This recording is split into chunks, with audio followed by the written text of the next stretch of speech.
আমরা হচ্ছে জুলাই যোদ্ধা। আমরা 24শে জুলাই যোদ্ধা। আমরা সারা বাংলাদেশে মোট 15 থেকে 20,000 জুলাই যোদ্ধা আসছি। শহীদ পরিবার আছে, আহত পরিবার এবং সর্বসাধারণ মানুষ।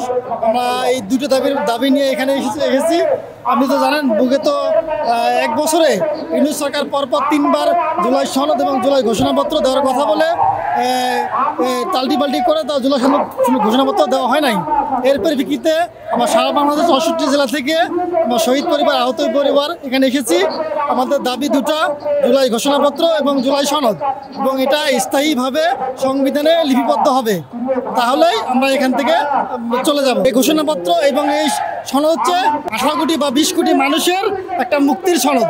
দীর্ঘ 16 বছর থেকে যে ফ্যাসিস্ট সরকার দেশে যে একতন্ত্র এবং জুলুমের রাষ্ট্র কায়েম করছিল, সেই কায়েমকে হটাই দিয়ে যে একটা স্বাধীন সার্বভৌমত্ব এবং ফ্যাসিবাদ মুক্ত দেশ পেয়েছি, দেশের মানুষ সবাই এই কলঙ্ক থেকে মুক্তি পাবে। এটা পরবর্তীতে কোনো রাজনৈতিক দল স্বৈরাচার হয়ে ওঠে, এই স্বৈরাচারের এই দলিল, এই প্রমাণটা আমরা সেই তখন কাজে লাগবে। এটাতে ওরা চিন্তা ভাবনা করে এরকম ফ্যাসিবাদ এই বাংলাদেশের মাটিতে হবে না।